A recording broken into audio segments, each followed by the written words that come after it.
మన deputy CM Pawan Kalyan గారి సోదరుడు నాగబాబు గారు కొన్ని క్వశ్చన్స్ అయితే అడిగారండి. పేర్ని నాని గారిని, అంబటి రాంబాబు గారిని, మీరు కాపు కులస్తులు అయ్యుండి మీకు సిగ్గుందా ఆ పార్టీలో మీరు చేరడానికి? మనవాడే పార్టీ పెట్టినాడు, మన పార్టీలో ఉండాలి కదా మీరు. ఇప్పుడు మీకు అన్యాయం జరిగేసరికి కాపు కులస్తులకి అన్యాయం జరిగింది, కాపు మహిళలను తిడుతున్నారు, ఏం చేస్తున్నావయ్యా అని మా తమ్ముడిని నిలదీస్తున్నారే, అప్పుడు ఏమైంది, మీకు అందులో ఎందుకు జాయిన్ అయ్యారు అని అడిగారండి. జగన్మోహన్ రెడ్డి గారు పాలన నచ్చి వారు జాయిన్ అయ్యారు.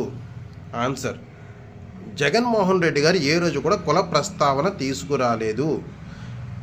నువ్వు కాపువి, నువ్వు కమ్మవి, నువ్వు రెడ్డివి, నువ్వు ఎస్సీవి, నువ్వు ఎస్టీవి అన్నది ఎక్కడైనా కుల ప్రస్తావన తీసుకురాలేదు. కుల ప్రస్తావన తీసుకురాడు. ఆయన పిలిచి చెప్పిందల్లా ఒకటే, నా ఆంధ్రుడు, లేకపోతే నా మైనార్టీ, నా బీసీ, నా ఓసీ అన్నాడే కానీ వీళ్ళు రెడ్లు, వీళ్ళు కమ్మ, వీళ్ళు కాపు, వీళ్ళు రాజు, వీళ్ళు యలమ అనే కుల ప్రస్తావన ఎక్కడా తీసుకొని రాలేదు.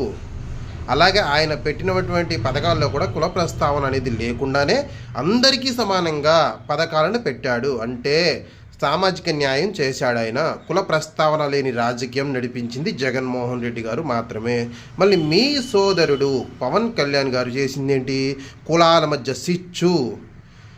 మాట్లాడితే నా కాపులు నా కోటేయండి, నా కాపులు నా కోటేయండి అన్నాడే తప్ప నన్ను సీఎం చేయండి, నేను ఈ మంచి పని చేస్తాను అని ఎక్కడా చెప్పుకోలేదే.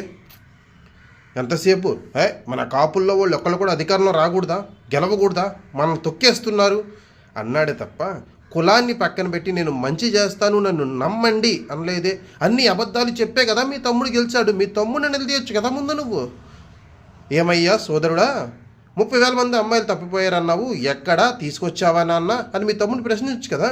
వాలంటీర్లకు 10,000 ఇస్తా అన్నావు, ఇస్తున్నావా నాయన అని నిలదీయచ్చు కదా. తిరుపతి లడ్డులో పంది కొవ్వు కలిసింది, ఆవు కొవ్వు కలిసింది, గేదె కొవ్వు కలిసిందని ప్రెస్ మీట్ పెట్టి చెప్పావు కదా నాయన, ఎక్కడా అని నిలదీపోయారా? అబ్బే అయ్యెందుకు చేస్తావు? మనకి కనిపించింది జగన్మోహన్ రెడ్డి ఒక్కడే. జగన్మోహన్ రెడ్డిని టార్గెట్ చేయాలి.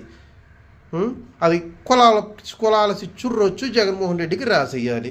వావ్, సూపర్ నాగబాబు గారు, పద్ధతి మార్చుకోండి సార్. నెక్స్ట్ టైం ఎన్నికల్లో గెలవాలంటే అందరినీ కలుపుకుపోతేనే గెలుస్తాం. కులాల మధ్య సిచ్చు రొచ్చు పెడితే గెలవం సార్, గెలవలేము.